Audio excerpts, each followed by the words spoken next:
aspects of what we do is knowing exactly what your sizing is, especially if you're going to be having someone else make the garment for you, or you're going to be purchasing it already made online. So it's important that you know exactly what your measurements are. And I have found, I just Googled it one day, and I just found a very handy measurement sheet that I use when I do a show. And it gives me all of the precise measurements for the actor that I'm working with, or the performer. From the upper of the neck, the lower of the neck, the wrist, the elbow, the bicep, the arm's eye. It's extremely specific. And not everyone's going to ask for that, but it's good that you know where these pieces are, so that when the seller's asking you, what is your under bust, or what is your rib cage expansion, you know what that is, so that the garment fits you properly. The other thing that I've discovered in my business, and I'm sure that you have experienced this as well, or anyone that's done any form of online shopping, is that retailers do a thing called vanity sizing. Meaning the size that is inside of your jeans is not necessarily your actual waist size. It's generally a couple of measurements smaller than what it is, so that you feel better about yourself and you buy 2 pairs of pants instead of 1. So you can't go by that. If someone asks you what your pant size is, you can't say, well, I wear a 33-30, so therefore my waist measures 33. It doesn't work that way. So the great thing, and I'm going to have you just turn and face forward for me, is that your body is somewhat proportional. So your head to your torso, to your knee, to your leg is all about the same measurement. Your actual natural waistline is, can you point to your belly button for me? This is approximately the smallest place on you, and when you bend to the side, that's your natural waist. So when someone asks your waist size, you don't do where you wear your jeans, you want to do your actual waist, which is the smallest part on your body, not where you wear your jeans.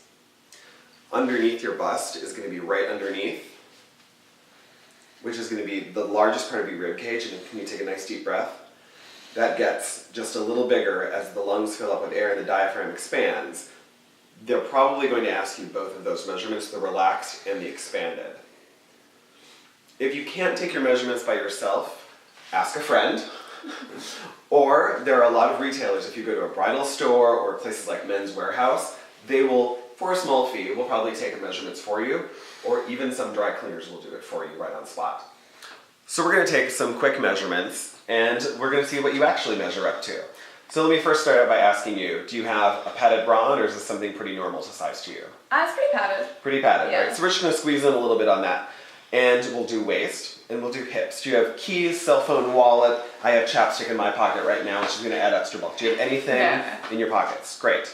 And you have flat feet, so that's good, so we're not adding any extra height. So let's start with that. Let's start with the bust. I'm going to have you turn it out and then push your arms straight out for me. And we're going to go across the largest part of the bust to the back. And because she already said that she had a padded bra, go ahead and put your arms down for me. I'm going to squeeze the measuring tape in just a little bit. She also has fully clothed on. So normally you would be doing this in a leotard or a swimsuit or something that is pretty form-fitting.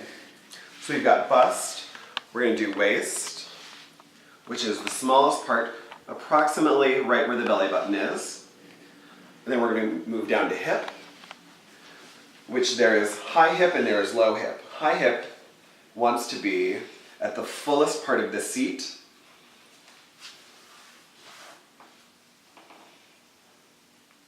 and as level to the floor as possible, and that will give you a good hip measurement.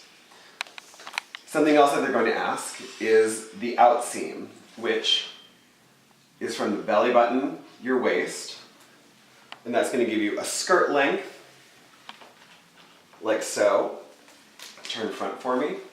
The other thing that they're going to ask probably for a pair of pants would be your inseam, which is going to be the length of the inside of your leg. So I'm going to have you take this and put that as far up into your crotch as you can, and then we'll measure the inside to the floor.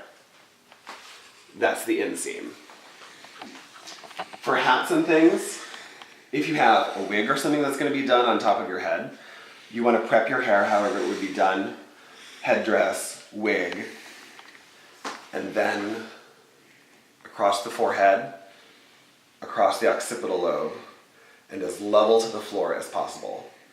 You have a 21.5 inch head here, but you have very long hair, which is why it's important that you have your hair prepped and the wig or whatever else is going to be on top of your head to get that full true measurement for what it would be the day of.